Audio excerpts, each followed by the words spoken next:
Assalamualaikum warahmatullahi wabarakatuh. Ketemu lagi dengan Sasu Integral. Kali ini kita coba membahas soal-soal pada bab relativitas kelas 12 IPA. Seperti biasanya, tidak perlu di like atau di subscribe. Semoga video ini bisa membantu proses belajarnya adik-adik dan bisa menjadi amal jariah bagi kami. Silakan dibagikan ke temannya, barangkali temannya juga bisa mengambil manfaat dari video ini. Oke, kita langsung masuk soal pertama.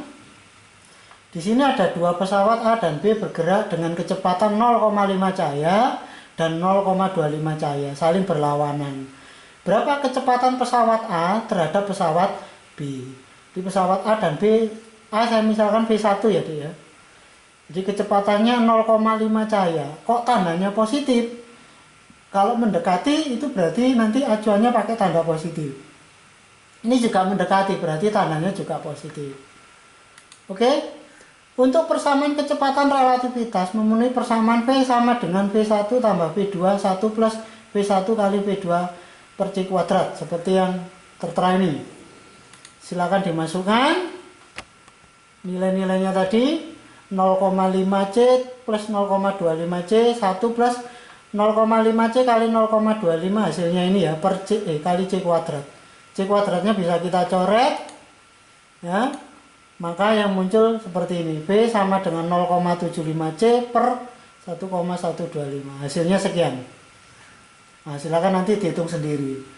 Dan hati-hati untuk teori Einstein bahwa kecepatan yang paling besar adalah kecepatan cahaya. Jadi tidak boleh hasilnya melebihi dari kecepatan cahaya ini.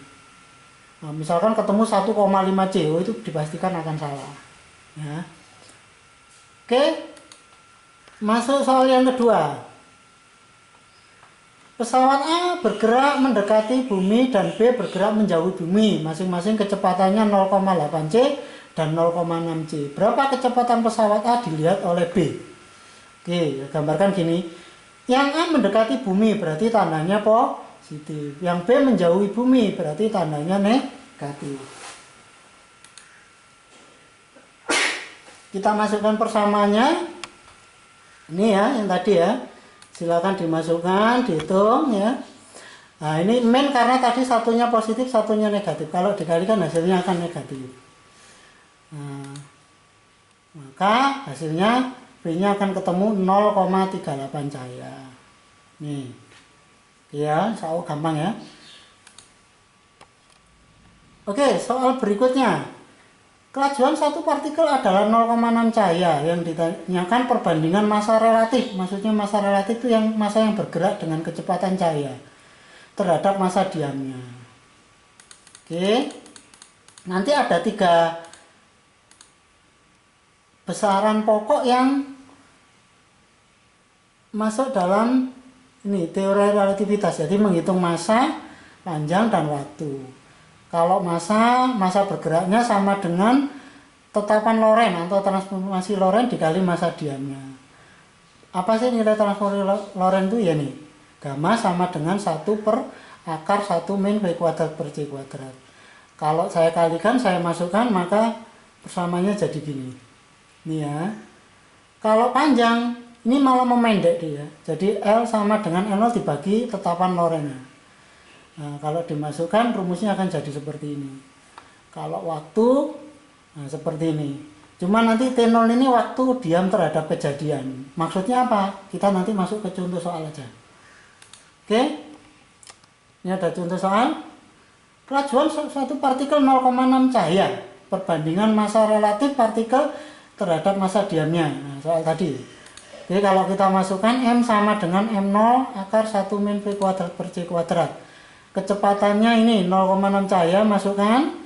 Silakan dihitung, maka nah, kan seperti ini ya. Itu sendiri. Nah, berarti kalau tak buang ke sini ya, kita goyang ke sini berarti M per M0 sama dengan 1 per akar 0,64 atau 1/0,8.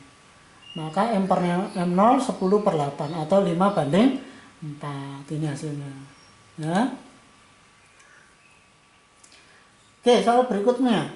Seorang pengamat bergerak dengan kecepatan setengah cahaya, melihat sebuah objek yang massa diamnya M0. Massa relativitas berapa? Nah, masukkan rumusnya tadi ini ya. Kecepatannya setengah cahaya. Ingat, nanti gini, kita bisa ngitung cepatnya gini. Kalau kecepatannya setengah, maka yang keluar adalah setengah akar 3. Jadi yang keluar dari hitungan ini setengah akar 3. Kebalikannya, kalau setengah akar 3, maka yang keluar setengah. Kalau 0,8, yang keluar 0,6. Kalau kecepatannya 0,6, yang keluar 0,8. Kalau setengah akar 2, hasilnya tetap setengah akar 2. Nih. Biasanya pasangan ini bisa cepat dihitung seperti ini. Nah, ini karena kecepatannya setengah C, berarti yang keluar di sini akan setengah akar 3. Jadi akan setengah akar 3. Silakan dihitung. Ini akar 3-nya dirasionalkan ya, maka ketemunya akan seperti ini. Oke ya. Mudah adik-adik ya. Berikutnya, soal lagi. Sepotong bambu panjangnya 5 meter. Bila diamati pakai kecepatan, panjangnya jadi 4 meter. Kecepatan pesawat tersebut adalah berapa? Gitu ya. Berarti diketahui panjang saat bergerak, kondisi bergerak 4 meter. Saat diamnya 5 meter. Ingat, kalau panjang tadi rumusnya kan gini. L, gini ya. L ini. Nah, masukkan 4, ini 5. Buang ke sini kan berarti 0,8. Ingat, kalau 0,8 maka pasangannya 0,6. Makanya jawabannya 0,6 cahaya. Itu ya. Oke, berikutnya. Sebuah roket waktu diam di bumi panjangnya 100 meter. Roket tersebut bergerak dengan kecepatan 0,8 cahaya. Menurut orang di bumi panjang roket berapa? Kalau saya tulis, waktu diam panjangnya 100. Berarti L0-nya 100, waktu bergerak jadi berapa? Nah, masukkan rumusnya tadi nih. Oke. Nah, L0-nya 100, kecepatannya 0,8. Ingat, kalau 0,8 berarti yang keluar, kalau 0,8 berarti yang keluar 0,6 pasangannya. Nah, berarti seperti ini. Hasilnya adalah 60 meter. Ya, semoga tidak terlalu cepat, mudah bisa dipahami. Oke, menuju soal berikutnya. Pesawat penjelajah 6 bulan menurut waktu pesawat tersebut. Dan 10 bulan menurut yang di bumi. Berarti kecepatan pesawat tersebut berapa? Jadi soal ini, Dek, waktu yang bergerak ke bulan itu 6 bulan. Sedangkan waktu yang di bumi, yang diam di bumi 10 bulan. Ingat, kalau waktu itu tadi T sama dengan T0. Ini ya. Nah, seperti ini ya. Yang dimaksud T0 itu tadi waktu diam terhadap kejadian. Kejadiannya orang bergerak ke bulan. Berarti yang dimaksud dengan T0. Ya. Jadi menurut orang yang bergerak dengan kecepatan cahaya itu mesti lebih sedikit. Sedangkan yang diam itu waktunya lebih lama. Itu ya yang jadi patokan. Oke, saya masukkan. Berarti T0-nya 6, ini 10. Nah, maka kalau kita hitung, kok ini 6 per 10 ya, 6 per 10 kan 0,6. Kalau 0,6 berarti pasangannya 0,8. Berarti kecepatannya 0,8. Oke, sekarang soal ini agak panjang. Seorang astronot yang memiliki saudara kembar pergi ke ruang angkasa pada umur 32 tahun. Menggunakan pesawat luar angkasa dengan kecepatan mencapai 80% cahaya atau 0,8 cahaya. Astronot tersebut kembali ke bumi pada saat saudara kembarnya berumur 44 tahun. Jadi yang diam di bumi itu umurnya 44 tahun. Berapakah umur saudara kembarnya menurut astronot yang kembali ke bumi? Ingat, yang bergerak dengan kecepatan cahaya mesti waktunya menurutnya dia lebih pendek. Oke, logika soal itu gini, Dik.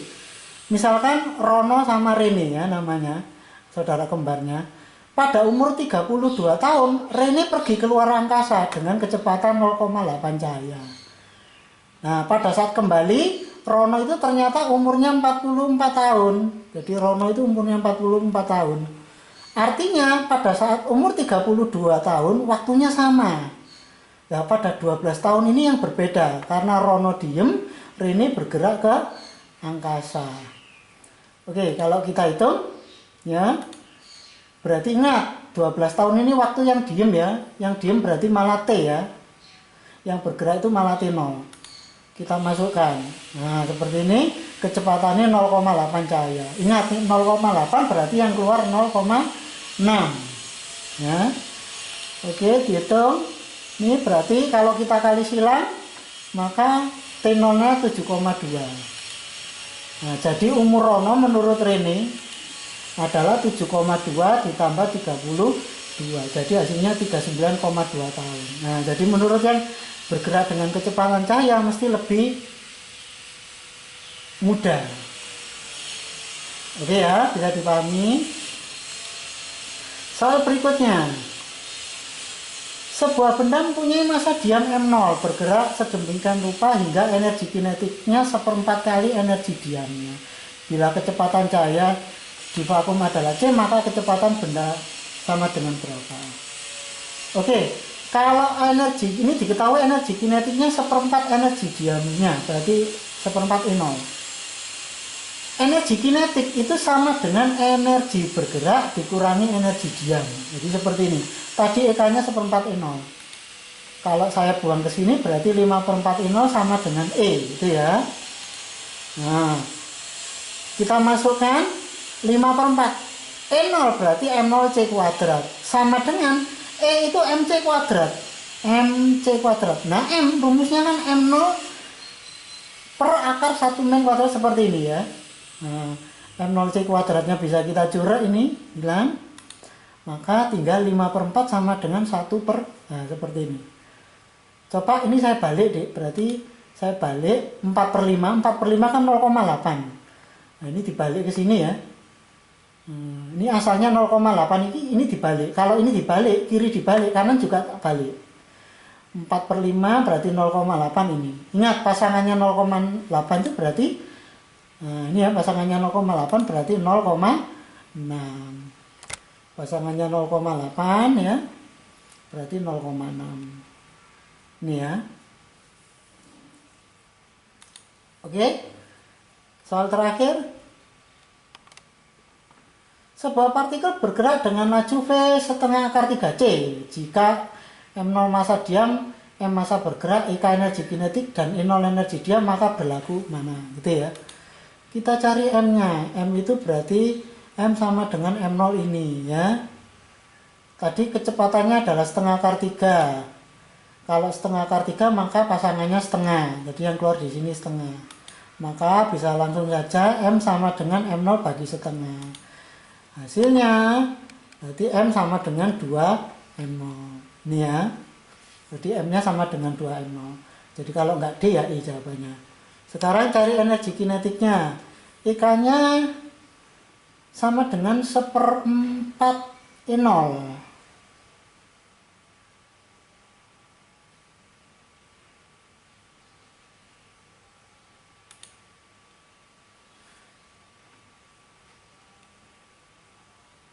Oh,